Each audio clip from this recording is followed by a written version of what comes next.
Okay, now our next topic is advantages of partnership firm. कि भाई ये जो पार्टनरशिप फर्म होता है उससे क्या बेनिफिट होता है, उसके क्या क्या एडवांटेजेस होते हैं, उसके बारे में पढ़ने वाले हैं। तो आपको पता है कि जब दो से ज़्यादा पार्टनर, दो या दो से ज़्यादा लोगों के बीच में जब भी कोई रिलेशन क्रिएट हो और वो लोग एग्री हो जाए कि हम इतनी कैपिटल लाएंगे, जो भी प्रॉफिट और लॉस होगा वो हम इस तरह से डिस्ट्रीब्यूट कर लेंगे, तो जो भी रिटर्न में एग्रीमेंट वो लोग बनाएंगे पार्टनरशिप डीड में, ओके, तो वो हम कहेंगे पार्टनरशिप। अब पार्टनरशिप फॉर्म होगा, उसके क्या क्या फ़ायदे, उसके क्या क्या एडवांटेजेस है, उसके बारे में देखेंगे। तो सबसे पहले तो process of establishment is easy and less expensive. In short, आपको अगर आपका बिजनेस स्टार्ट करना है एज अ पार्टनरशिप, ओके, तो वो पार्टनरशिप एस्टेब्लिशमेंट करने की जो प्रोसेस है वो इजी है और उसमें एक्सपेंस ज़्यादा होता नहीं है। जैसे मिस्टर ए और मिस्टर बी या मिस्टर सी, तीन लोगों ने सोचा कि चलो हम लोग बिजनेस स्टार्ट करते, कपड़े का या मोबाइल का या तो फिर इलेक्ट्रॉनिक आइटम का या तो एसी, मतलब कोई भी चीज़ का उन लोगों ने सोचा कि बिजनेस स्टार्ट करना है।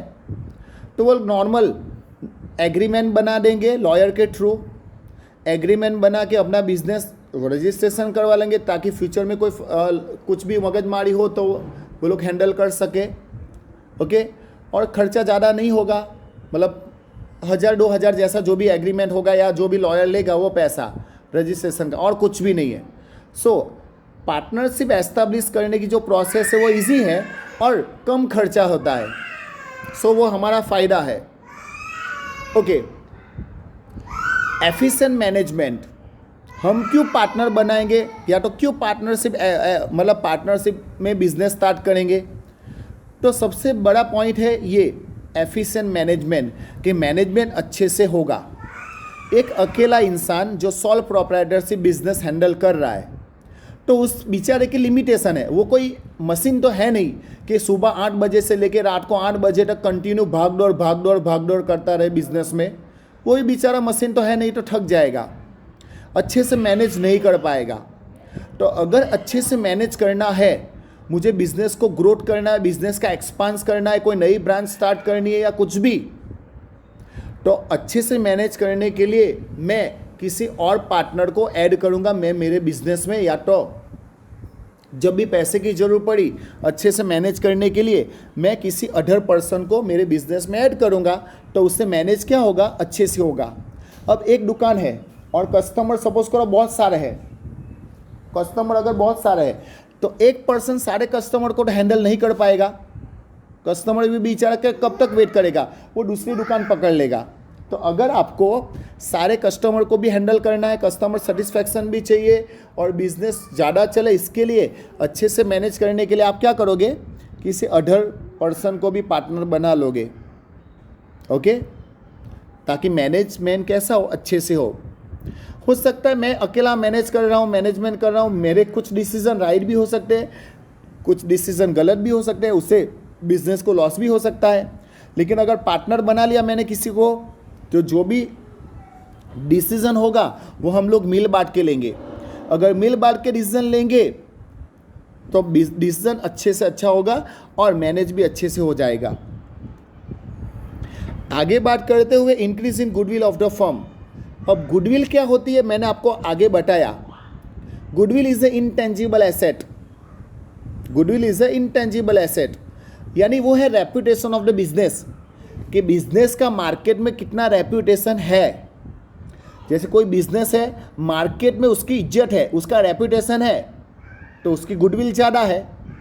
और गुडविल किसकी ज़्यादा होगी, जो बिजनेस ज़्यादा साल का हो, 5 साल 10 साल 15 साल का, और सबसे मोस्ट इम्पॉर्टेंट उसकी प्रॉफिट अर्न करने की कैपेसिटी ज़्यादा हो। जिस बिजनेस की प्रॉफिट अर्निंग कैपेसिटी ज़्यादा हो उसकी मार्केट में गुडविल ज़्यादा होगी। तो अगर हम लोग एफिशिएंट मैनेजमेंट अच्छे से करेंगे, धीरे धीरे हमारा प्रॉफिट भी बढ़ता जाएगा, तो ऑटोमेटिकली मार्केट में हमारा नाम बनेगा, हमारा बिजनेस रेप्यूटेड बनता जाएगा। वैसे वैसे हमारे बिजनेस की गुडविल बढ़ती जाएगी, यानी नाम से हमारा बिजनेस चलेगा। हमारा बिजनेस कैसे चलेगा, नाम से।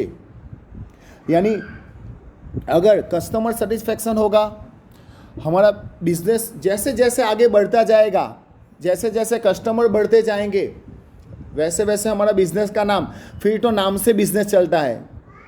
ओके, सो उस जब बिजनेस नाम से चलने लगे तो उसको बोलेंगे गुडविल, तो गुडविल बढ़ने लगी।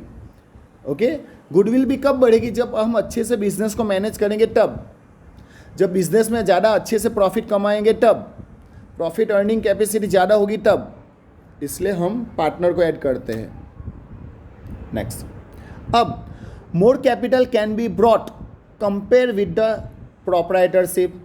सॉल प्रोप्राइटरशिप में हमने देखा कि एक ही पर्सन है, जैसे मैं, मेरा बिजनेस है, तो मैं, मेरी पर्सनल एसेट जो होगी या तो पर्सनल जो इन्वेस्टमेंट होगा, पर्सनल जो मनी होगा, ओके, कैपिटल होगा, वही मैं ला सकता हूँ। लेकिन अगर मुझे ज़्यादा कैपिटल की ज़रूरत पड़ी तो 2 या 2 से ज़्यादा पार्टनर को मैंने ऐड किया, तो मैंने जितनी कैपिटल लाई वो लोग भी तो कैपिटल लाएंगे। यानी सॉल प्रोप्राइटरशिप की कंपेयर में पार्टनरशिप में तो ज़्यादा ही कैपिटल होगी, मैं भी पैसा लाऊंगा, वो भी पैसा लाएंगे। जैसे सॉल प्रोप्राइटरशिप में मैंने 10 लाख से बिजनेस स्टार्ट किया, लेकिन पार्टनरशिप में मैंने भी और वो लोग पार्टनर लोगों में, मैं भी अगर 10 लाख लाया तो वो भी 10-10 लाख अगर लाते हैं, तो मेरे 10 लाख की कंपेयर में पार्टनरशिप में तीनों का मिला के 30 लाख हो गया। So more capital can be brought compare with the proprietorship. यानी सॉल प्रोप्राइटरशिप की कंपेयर में पार्टनरशिप में कैपिटल ज़्यादा ला सकते हैं, उसका फ़ायदा हो सकता है बिजनेस में। और ज़्यादा कैपिटल होगी तो ज़्यादा इन्वेस्टमेंट, ज़्यादा इन्वेस्टमेंट तो ज़्यादा प्रोडक्शन, ज़्यादा प्रोडक्शन तो हम ज़्यादा sale, variety of the goods ज़्यादा होगी तो ज़्यादा सेल कर पाएंगे, और ज़्यादा सेल अगर कर पाएंगे तो ज़्यादा प्रॉफिट अर्न कर पाएंगे। सो ज़्यादा कैपिटल इन्वेस्टमेंट से फ़ायदा भी ज़्यादा होगा। पैसे को पैसा खींचेगा, पैसे से पैसा बनता है। ओके, तो उसका फ़ायदा यहाँ पे होगा पार्टनरशिप में। आगे अगर बात करें advantages of division of labour, advantages of division of labour, उसका मतलब क्या कि जैसे कि अगर मैं बताऊं आपको कि अगर मैं अकेला बिजनेस को हैंडल करूं तो मेरे पास ज़्यादा बर्डन आएगा, लेकिन 2 पार्टनर 3 पार्टनर हो तो हम लोग क्या करेंगे, काम को बांट लेंगे कि चल हिसाब किताब का काम मैं संभाल लेता हूँ, फिर ये जो पैकिंग का या लेबलिंग का या मटेरियल का काम तू संभाल ले, एडवर्टाइजमेंट का काम, मतलब अलग अलग पार्टनर जो होंगे वो अपना काम बांट लेंगे, अपना काम क्या कर लेंगे, बांट लेंगे। यानी मिल बांट के अगर काम करेंगे तो कोई भी काम पेंडिंग नहीं रहेगा। Okay, no work can be, मतलब नो वर्क अनपेड, क्या बोलते हैं उसको, कोई भी काम मतलब पेंडिंग नहीं रहेगा। Okay, so advantages of division of labour, यानी 2 पार्टनर 3 पार्टनर होंगे, हम लोग काम बांट लेंगे अलग अलग। ओके, एक काउंटर को संभालेगा, एक कस्टमर को हैंडल करेगा, एक दूसरा जो भी काम होगा या तो कलेक्शन का काम या तो फिर दूसरा कोई भी साफ सफाई का, मतलब कोई भी दूसरा, अलग अलग बहुत सारे काम होते हैं। ओके, मैं डिटेल में नहीं जाऊंगा। तो सारे जो भी होंगे वो अपना काम क्या हो कर लेंगे, डिवाइड कर लेंगे, मिल बांट के काम करेंगे, तो किसी एक के ऊपर बर्डन नहीं आएगा, सारा काम अनपेड, मतलब पेंडिंग नहीं रहेगा कोई भी काम। और अगर उसके एडवांटेजेस देखें तो possibility of erroneous decision is less. Erroneous decision मतलब कोई भी डिसीजन रॉन्ग लेने के जो चांसेस होंगे, पॉसिबिलिटी जो है वो कम हो जाएगी, क्योंकि भाई कोई भी डिसीजन लेना है वो कोई एक पार्टनर अकेला डिसीजन तो लेगा नहीं, तो एक पार्टनर, दूसरा पार्टनर, तीसरा पार्टनर मिलके एक छोटी सी मीटिंग करके बैठ के डिसीजन लेंगे, और वो अगर मिलके डिसीजन लेंगे तो ऑब्वियसली जो भी डिसाइड करेंगे वो बेस्ट होगा, तो वहाँ पे एरर होने के चांसेस बहुत कम हो जाएंगे, एरर होने के चांसेस कम हो जाएंगे। सो ये भी फ़ायदा है कि एक अकेला अगर बिजनेस के बारे में अगर सोचेगा, डिसीजन लेगा तो रॉन्ग हुआ तो फिर वो लोग दूसरे पार्टनर उसके ऊपर चढ़ जाएंगे। उससे बेटर मिल बांट के हम अगर कोई डिसीजन लेंगे तो डिसीजन राइट भी हो सकता, मतलब राइट जाने के चांसेस बढ़ जाते हैं, एरर कम हो जाएगी। आगे अगर बात करें तो सुनो, फ्लेक्सिबल है, protection to the minority. Flexible मतलब क्या, सुनो, फ्लेक्सिबल की अगर बात करूं, कि भाई पार्टनर है, अभी दो तीन पार्टनर है, एक पार्टनर को जाना है तो जा सकता है। अगर पार्टनरशिप अच्छे से चल नहीं रही, लॉस हो रहा है, वो पार्टनर चाहे तो बिज़नेस को अगर चेंज करना हो तो चेंज भी कर सकते हैं। कोई नई प्रोडक्ट भी लानी हो तो ला सकते हैं। बिज़नेस एक जगह से अगर अच्छे से चल नहीं रहा तो दूसरी जगह बिज़नेस को ट्रांसफ़र कर सकते हैं। या तो बिज़नेस में कुछ भी चेंज करना हो, कोई भी नॉमिनल चेंजेस करना हो तो चेंज कर सकते हैं। It is a flexible partnership. क्या है? फ्लेक्सिबल। या तो बिज़नेस चेंज करना हो तो कर दो, बिज़नेस का प्लेस चेंज करना हो तो कर दो, बिज़नेस में कोई प्रोडक्ट चेंज करना हो तो कर दो, फ्लेक्सिबल। और प्रोटेक्शन टू माइनॉरिटी मतलब क्या? जो पर्सन एडल्ट नहीं है, जो पर्सन 18 साल से कम का भी पार्टनर होता है, ठीक है, माइनर पार्टनर, जिसको बोलेंगे माइनर पार्टनर। अब माइनर पार्टनर जो है उसको क्या प्रोटेक्शन मिलेगा? सुनो, जिस तरह से कर्ता की लायबिलिटी अनलिमिटेड और बाकी जो लोग जूनियर होंगे उनकी लायबिलिटी लिमिटेड, उसी तरह अगर बिजनेस में लॉस हुआ तो जो एडल्ट पार्टनर है उसको पैसा देना, उसकी liability unlimited. But minor partner जो होगा, जो 18 साल से कम का है, ओके, उसकी लायबिलिटी लिमिटेड होगी। जितना इन्वेस्टमेंट है उतनी ही लायबिलिटी उसकी, उसको कोई भी पर्सनल पैसा देने की जरूरत नहीं है, क्योंकि वो 18 से कम का है। डिसीजन जो भी लेना होगा उसमें उसका पार्टिसिपेंट तो होता नहीं है। इसके लिए अगर लॉस होगा तो माइनर पार्टनर जो होगा उसको प्रोटेक्शन मिलेगा, उसको कोई भी प्रॉफिट में उसको हिस्सा मिलेगा, बट लॉस में उसको कोई भी पेमेंट नहीं करना है। सो ये माइनर पार्टनर के लिए अच्छा है।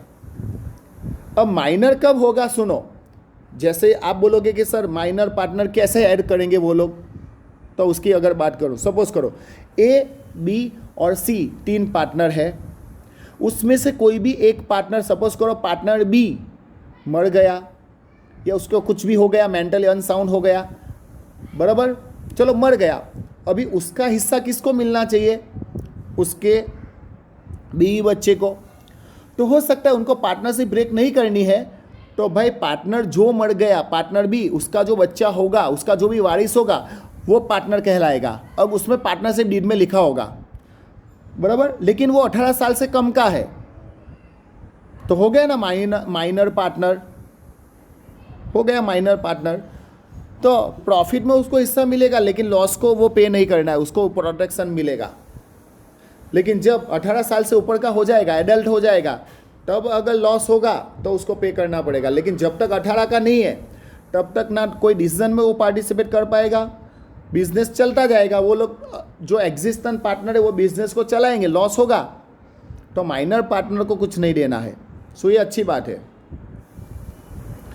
आगे अगर देखेंगे तो direct contact with the customer as there are more than 2 partner, 2 से ज़्यादा पार्टनर होंगे, बराबर। एक पार्टनर होगा तो सारे कस्टमर को हैंडल नहीं कर पाएगा, लेकिन 2 या 2 से ज़्यादा पार्टनर होंगे तो वो सारे कस्टमर के डायरेक्ट कांटेक्ट में होंगे, सारे कस्टमर के नाम से जानते होंगे, सारे कस्टमर का फ़ोन नंबर होगा, उनका एड्रेस भी होगा, मतलब कांटेक्ट रिलेशन होगा उनके साथ कि डायरेक्ट कांटेक्ट। मतलब एक पार्टनर एक कुछ लोगों को जानता होगा, बी दूसरे लोगों को जानता होगा, सी दूसरे लोगों को, मतलब सारे पार्टनर को वो लोग जानते होंगे, ओके, सारे मतलब कस्टमर को वो लोग जानते होंगे। So direct contact with the customer as there are more than 2 partner, 2 से ज़्यादा पार्टनर होंगे तो वो लोग सबको मैक्सिमम जानते होंगे, ओके। ये था एडवांटेजेस पार्टनरशिप का, कि पार्टनरशिप होगी तो क्या क्या एडवांटेज